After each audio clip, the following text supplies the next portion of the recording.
What is up, everybody? Welcome back to the channel. Thanks for tuning in to week 5, I think, of the improvement season. So it's Thursday now. You guys will probably see this after this video, but today's my check-in day with my coach Luke.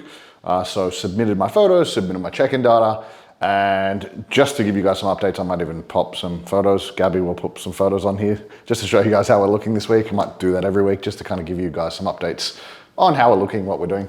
But this week, 98.6 on the average, so about 0.5 kilos up from last week, which is pretty perfect. I think for what we're trying to achieve, it's like, 0.3 to 0.5 kilos rate of gain per week in this building phase. And I think I've made a bunch of content on this, just talking about like rates of, gain and stuff like that. So in order to make your building phases productive, we want to try and minimize fat gain and maximize lean tissue accrual or growth.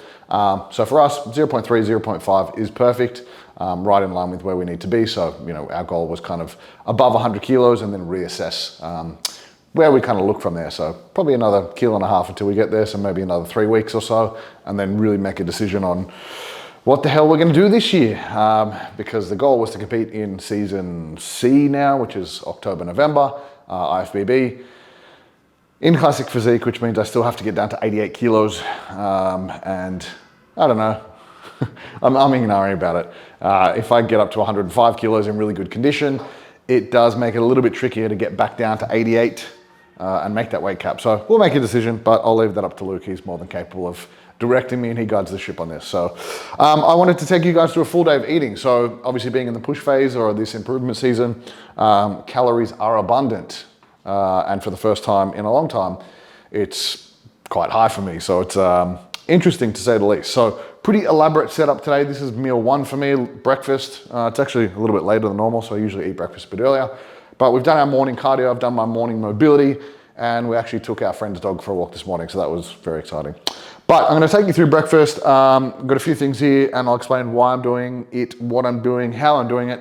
And then I'll take you guys through basically each meal that I'm having today at particular points. We're going to train at some point later. So I'll show you like my pre-workout meal, post-workout meal, and I suppose just the general calories and macros as well. To give you guys some context, this is a training day meal structure plan day.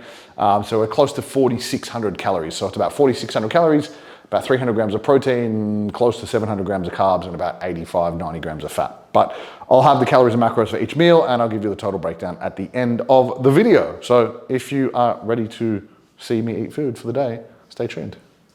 Okay, so breakfast has a couple of different components, and it wouldn't be a standard bodybuilder breakfast without some oats. So 100 grams of oats, and I actually use, made a mess. I'm fancy, so I use rolled organic oats. I actually find they're a lot creamier, a lot nicer. And the trick is, and Gabby always yells at me for this because she thinks I put too much water. But with my oats, I do 4 times the amount of water compared to oats. So I got 100 grams of oats, I do 400 mils of water, and yes, I weigh my water because then I know exactly how much water it is every single time, and then my oats turn out perfect every single time. So that's my oats, 100 grams of oats, 400 mils of water, and I made a mess, so I better clean that up. But that's done, so I'll pop that in the microwave while I make my omelette. But next, egg white omelette. So this has been a staple throughout my whole prep, and I've just continued to do it now because it's an easy way to get lots of protein in, lots of micronutrients. So for this one, I got 100 grams of mushrooms, so just some chopped mushrooms. Boom. Close enough. I'll cook those up. 50 grams of baby spinach, and then I make a bagel and I put it all on top with some tomato sauce. So I'll show you guys how that looks. All right, so mushrooms go in the pan. Let that get nice and hot. I brown those off. While that's in the pan, get my bagels ready. So I already chopped these. So if you're smart like me, you chop the bagels and then you freeze them so they stay fresh, because they actually don't last that long in the fridge. So while those two are doing their thing, oats are in the microwave. 2 minutes. All right, so mushrooms are browned off. Going with a handful of spinach. Don't really measure that. Not an exact science here, but Let that wilt, and then I'm gonna go in with the egg whites. All right, veggies are almost done, so going with the egg whites. Now these are goated egg whites. If you live in Australia, the frozen liquid egg whites make life so much easier. So 250 mils of egg whites. That was about 200, so need a little bit more. Lucky I had a little one prepared earlier.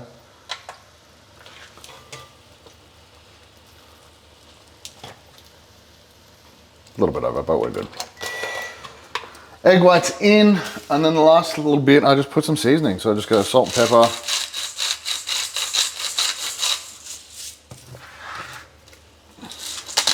Nothing too crazy. And I actually like it a little bit spicy, so I go in with some chili flakes and some Italian herbs just to make it fancy as well.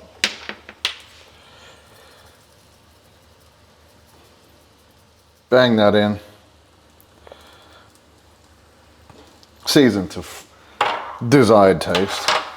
And then I literally just put the lid on and let it cook. So while that's cooking, bagels go on the toaster. We check on the oats.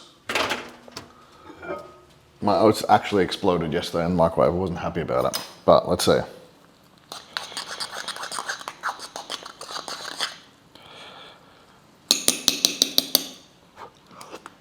Almost done. Put it in for another minute. Let those eggs cook. All right, so while we're waiting for the bagel and the eggs, we're gonna make our oats. And anyone else's girlfriend out there do shit like this? Leave the last little dregs of the almond butter in the bottom and then open a completely new one just so they can have the nice runny almond butter and leave me the crap dry almond butter.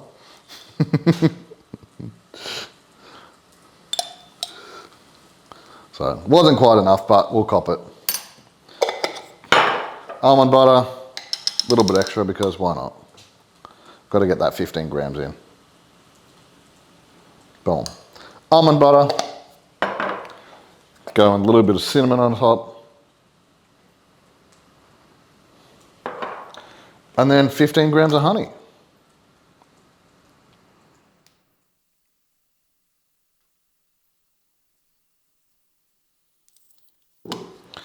And lastly, 100 grams of blueberries.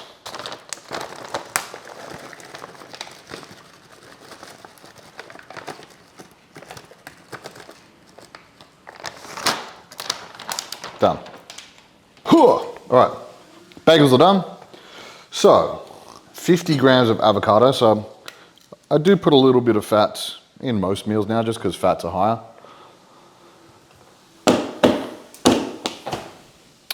But 50 grams,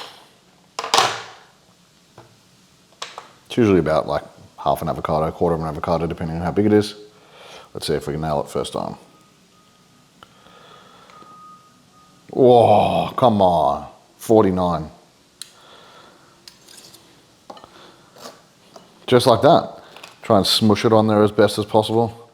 It's always tricky with bagels though, because it falls down the middle. Makes a mess. And just because a little bit extra health, why not?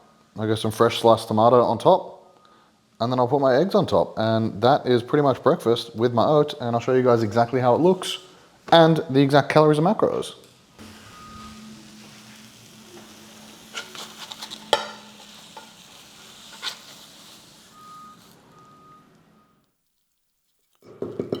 Boom. All right, so that's pretty much breakfast done. We've got 250 mils of egg whites with some mixed veggies, got spinach, mushroom, 2 bagels with a sliced tomato, 50 grams of avocado, and my oatmeal, 100 grams of oats, 100 grams of berries, 15 grams of honey, 15 grams of almond butter, and some cinnamon. And I think total calories, I'll pop it up on the screen, but I believe it's like 900 calories or something like that. So pretty balanced meal. I mean, this is probably one of my more substantial meals because we typically do faster cardio in the morning, then we go for a walk and get our steps in. So it's generally a pretty big meal as I'm pretty hungry by the time we get home. So I'll rip into this meal 1 and I'll show you guys meal 2 pre-workout before we go train upper body push today. All right, so we're back at it. This is technically meal number 3, which is my post-workout meal, but we're gonna do it a little bit backwards today because we've got training and then we've got a massage right after. So I'm gonna make this and take it with me. But if you've been following me for a while, you know I love my cream of rice. So this is basically just my cream of rice post-workout meal, which is 150 grams of rice flour, 40 grams of the Muscle Nation casein custard. So go check that out. Use my code Kyle if you want to save some cash. And I find typically using a plant protein or a custard like casein protein just tends to mix a little bit better. It makes it thicker. Whenever you use like a WPI, it tends to kind of go a bit watery and crap. So that is my go-to there. And all I do is just put some toppings on it. So 15 grams of peanut butter, smooth it over the top. A couple of cracks of salt, just because I'm having it post-workout, so I want to replenish some of that sodium lost in the workout. I usually get about 2 dates, so it's about 40 grams of dates, just for a bit of extra carbs. I'll go in with banana, some organic coconut syrup, and then a little bit of cinnamon. And that's it. Post-workout meal, done and dusted. I'll show you guys how that looks.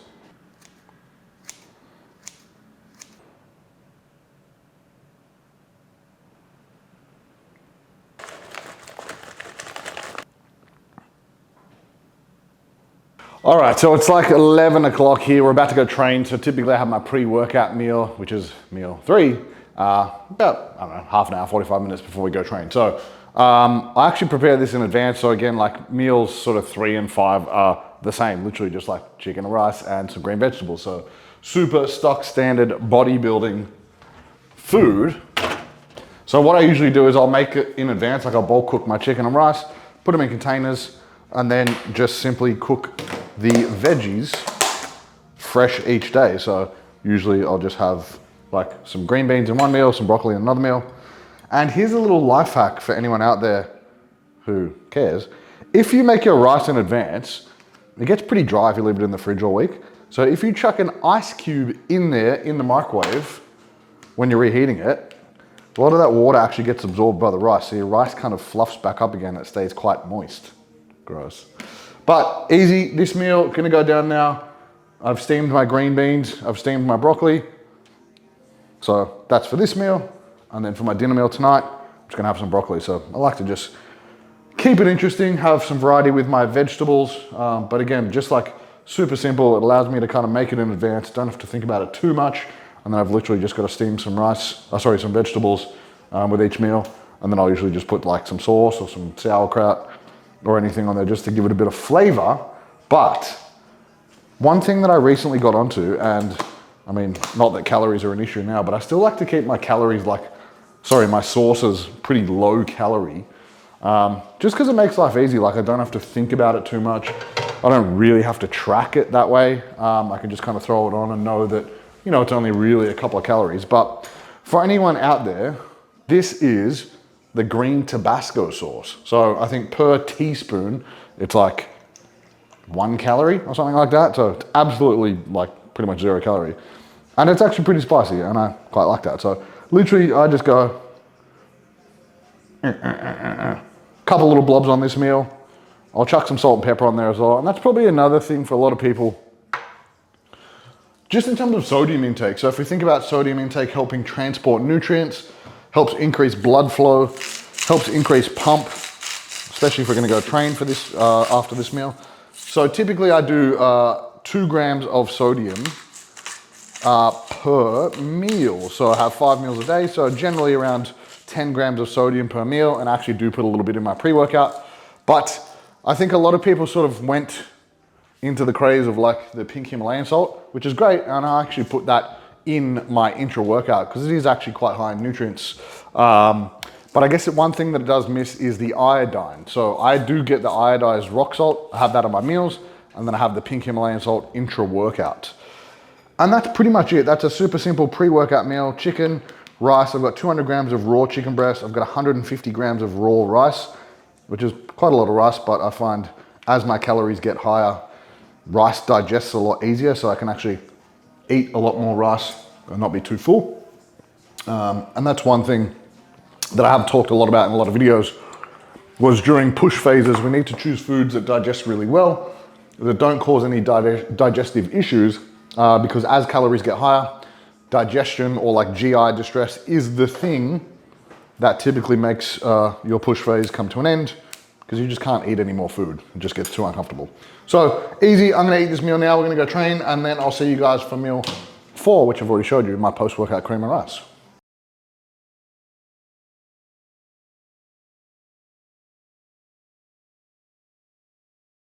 All right, guys, we are back home after training, after massage. It's just like on 6 p.m. now, and we're in for meal 4.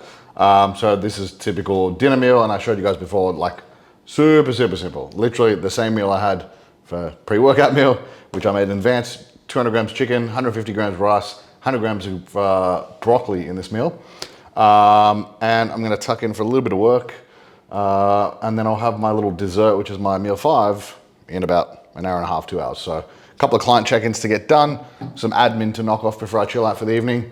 But again, like super simple. I think the one thing that, like, especially in building phases, a lot of people get caught in the trap of like trying to be fancy or trying to, you know, macro match like heaps of random foods all the time and have no consistency with their meals. Where for me, it's literally been like the same foods that I ate on prep, I eat on my building phases, just for sake of consistency, to keep my digestion good, to keep my hunger kind of regular, so keep my appetite regular, and just to kind of avoid too many variables that can derail a building phase, especially when it comes to like optimizing digestion and just general health. So for me, I like to keep it super simple, 5 meals, and I generally keep those meals pretty similar all the way through building phases and contest prep phases. But that's it. I'm gonna smash this, do some work, and I'll see you guys for meal 5, which is my last meal before bed. All right, so it's almost bedtime, which means it's time for dessert. And this is my last meal, so meal 5. I make this one in advance as well, so it's literally like 350 grams of Chobani yogurt. I mix in a scoop of the Muscle Nation casein custard. I put some dark chocolate, some blueberries, and then I add some toppings. So peanut butter, maple syrup, and some cinnamon. And that's pretty much it. It's like a super high protein, pretty low carb, sort of higher fat dessert.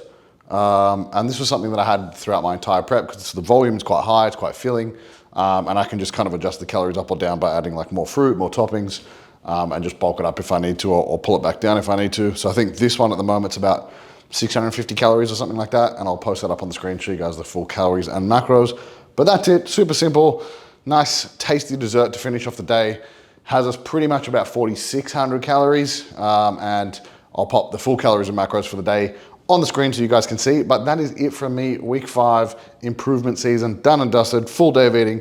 Hope you guys enjoyed that one. If you do have any questions, please drop them down below and do all that fun YouTube stuff, like, comment, share, subscribe, and I'll see you guys next week.